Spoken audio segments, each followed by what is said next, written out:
karena biasanya kan kita sudah familiar tiap hari datang. Mungkin yang jaga pos monyet itu beda lagi, ini taja baru, nggak kenal sama saya. Pak, saya permisi Pak. Kamu sini kamu nggak lapor-lapor, ditendangnya, bang gitu kan, tendang. Akhirnya 55 biji tuh gelundung-gelundung gitu kan, gitu kan. Nah, di situ Mbak saya mulai muncul. Loh, kok prajurit kok seperti itu sama rakyatnya, harusnya nggak boleh dong, kan begitu.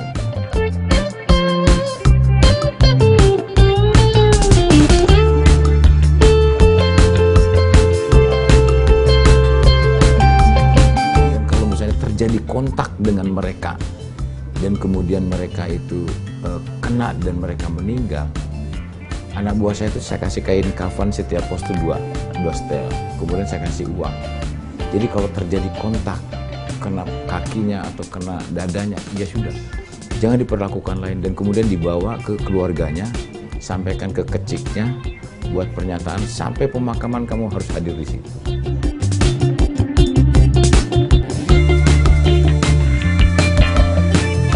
Kalau tadi kita berbicara soal yang serius-serius ya Pak ya, soal kegiatan-kegiatan di Kodam Jaya. Nah sekarang saya pengen tahu nih, perjalanan Bapak sebelum mencapai atau berkarir di TNI ini. Kan dari sekian banyak cita-cita tuh ya Bapak, saya juga mendengar Bapak punya peristiwa mungkin yang tidak mengenakan pada saat di Kodam Siliwangi misalnya. Apa sebetulnya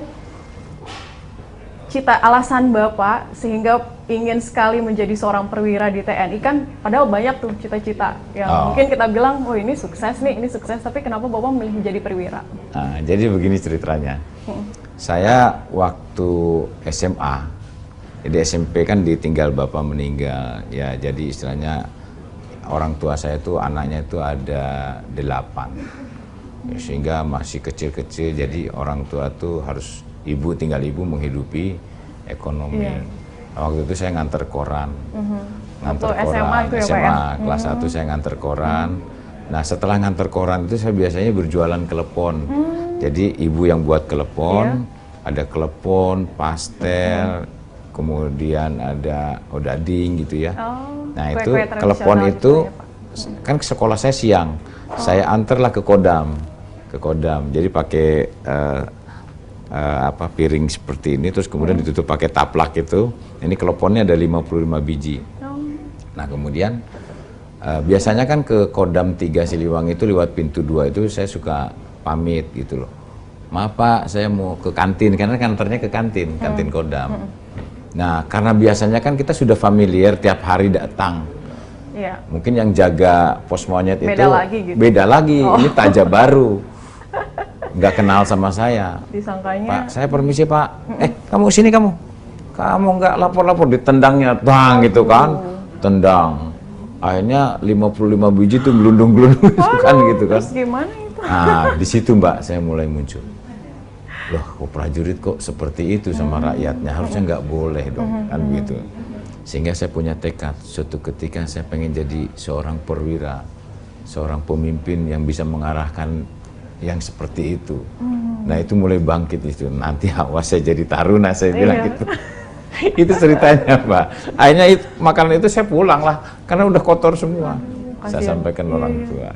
Itu yang akhirnya memotivasi saya pengen jadi tentara. Yang kedua, ya karena memang ya saya memang diterima waktu di SMA itu ke perguruan tinggi, tetapi karena ekonomi ya masuk taruna gratis, bahkan dikasih uang saku, ya saya itu aja lanjutkan. Dan memang saya senang sama tentara dari dulu gitu. Karena apanya nih, misalnya karena perannya, kontribusinya, atau seperti ya, apa? Karena menurut saya itu tadi Mbak, jadi di TNI itu pemikiran saya dia berperang, mengabdi kepada bangsa dan negara, mempertahankan negara kesatuan Republik Pahlawan Indonesia. Banget gitu ya Pak? Nah, begitu. Luar biasa sekali. Tidak banyak nih Pak sebetulnya yang seperti Bapak terlahir dari keluarga yang sederhana namun memiliki karir yang cemerlang. Nah, apa sebetulnya yang berbeda dari diri Bapak dibandingkan dengan teman-teman lain, prajurit TNI lain ketika menempuh pendidikan di awal TNI misalnya? Ya, saya memang diajari oleh orang tua. awalnya itu orang tua tuh, ibu tuh kalau misalnya kita dapat makanan tuh jangan lupa harus bagi-bagi tetangga. Nah, kalau saya selama menempuh pendidikan di tentara, kunci keberhasilan tuh saya bilang hanya satu. Yang pertama, kita mengerti tujuan hidup. Yang kedua, mengasihi sesama manusia. Yang penting kita berbuat baik kepada setiap manusia, kepada kawan, kepada junior, kepada atasan, kepada senior lah. Kita berbuat baik aja, seperti hukum atraktif. Kalau kita kebaikan kita lakukan. Jadi ada istilah, sekecil apapun kebaikan yang kita lakukan, itu akan menjadi riak kebaikan-kebaikan yang tidak pernah berujung. Betul. Menanam kebaikan. Menanamkan ya, Pak, kebaikan aja. Saya hanya itu saja. Jadi kalau pintar itu relatif ya. Tuh. Tetapi yang kedua, yang lebih penting itu adalah kita berbuat baik kepada anak buah. Karena pemimpin yang baik itu yang dicintai anak buah. Tapi lebih baik lagi kalau pemimpin itu mencintai anak buahnya. Saya yakin berhasil. Kalau kita jahat kepada anak buah, kemudian kita menganiaya anak buah, kita menyakiti anak buah, saya yakin tidak akan berhasil jadi pemimpin. Itu aja kuncinya. Sedekat apa Bapak dengan jajaran Bapak? Saya sangat dekat sekali. Ya kalau lihat mungkin Mbak kenal saya Dudung waktu letkol atau waktu mayor, sekarang saya sudah bintang 2, saya nggak ada bedanya. Karena itu tadi saya katakan, pemimpin itu harus sebagai bapak, sebagai guru, sebagai rekan, sebagai komandan. Jangan menjaga jarak. Abraham Lincoln itu presiden Amerika yang ke-16 menyampaikan, untuk mencari seseorang atau melihat aslinya seseorang itu gampang. Kasih dia kekuasaan, pasti akan kelihatan. Makanya saya dimanapun saya menjabat, saya tidak pernah akan jaim, tidak pernah saya akan menjaga jarak. Karena kalau kita juga menjaga jarak, justru kita di dalam birokrasi, kita ada kesulitan. Kalau saya dekat dengan mereka. Karena kita sering sama-sama, karena di Timur-Timur kan saya selalu satu bivak, perang bareng dan sebagainya.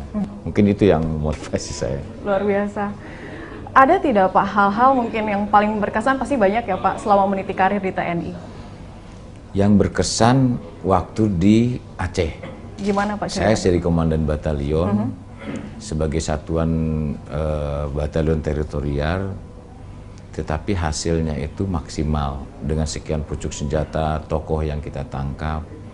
Tapi kunci keberhasilannya saya bilang begini kepada anak buah, kamu dapat beras 18 kilo. Saya potong 1 kilo. Karena kamu bersisa, dari setiap pos itu bersisa. Daripada kamu beli rokok, beras itu yang dipotong, itu kamu kumpulkan, kemudian setiap kamu patroli, kamu ketemu orang anak yatim, orang yang miskin, beras itu kamu kasihkan. Kayak cerita nabi-nabi ya Pak? Nah, itu. Jadi kamu kasihkan. Karena rakyat Aceh itu yang GAM, itu bukan musuh kita. Itu rakyat kita juga. Karena keberbedaan paham saja. Itu rakyat-rakyat kita juga. Jadi terus kemudian kalau misalnya terjadi kontak dengan mereka, dan kemudian mereka itu kena dan mereka meninggal, anak buah saya itu saya kasih kain kafan setiap pos itu 2 setel. Kemudian saya kasih uang. Jadi kalau terjadi kontak, kena kakinya atau kena dadanya, ya sudah. Jangan diperlakukan lain. Dan kemudian dibawa ke keluarganya, sampaikan ke keciknya, buat pernyataan, sampai pemakaman kamu harus hadir di situ. Insya Allah kamu akan berhasil, saya bilang. Hanya itu yang sangat berkesan. Sehingga prajurit saya waktu itu tidak ada korban satupun, dan berhasil banyak. Dan akhirnya yang terakhir, yang sangat luar biasa, kita kembali itu ditangisi oleh masyarakat. Ditangisi. Nah itu kan karena luar biasa. Iya berkesan banget. Betul, kan? Ya betul Mbak. Betul. Di sela kesiapsiagaan TNI ini Pak, Bapak juga katanya dikenal sebagai sosok yang sangat taat sekali beribadah dan bahkan mendorong lingkungan sekitarnya untuk juga dekat dengan Tuhan. Itu gimana tuh Pak? Mungkin boleh diceritakan kenapa sih alasannya Bapak pengen mendorong lingkungan sekitar supaya ayo dekat dengan Tuhan, jalin hubungan spiritual dan lain sebagainya. Ya, memang ada pepatah mengatakan Tuhan itu sudah memilih apa yang kita alami.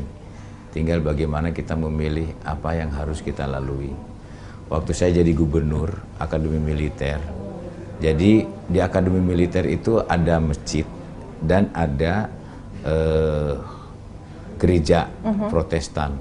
itu selama Akademi Militer berdiri itu hanya 2. Nah, kemudian saya sampaikan kepada taruna, pada saat azan berkumandang, biasanya itu mereka masih belajar. Azan berkumandang itu masih belajar. Terus kemudian saya hentikan. Saya bilang yang kamu kejar itu adalah karir. Karir itu adalah duniawi. Sementara Tuhanmu kamu lupakan. Sehingga sebelum azan berkumandang mereka sudah di masjid.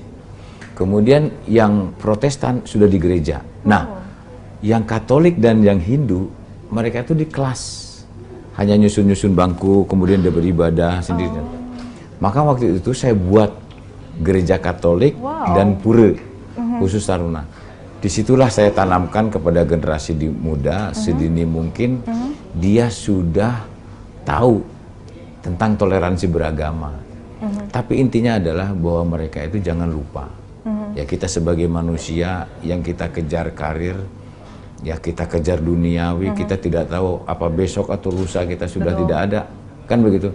Sementara mereka tidak menyiapkan secara spiritual keimanan dan ketakwaan kepada Yang Maha Kuasa. Nah itu yang saya sampaikan kepada mereka, kamu jangan kejar-kejar duniawi sementara Tuhanmu kau lupakan, karena itu yang paling penting. Betul. Karena ada hablum minanas, ada hablum minallah, itu yang penting.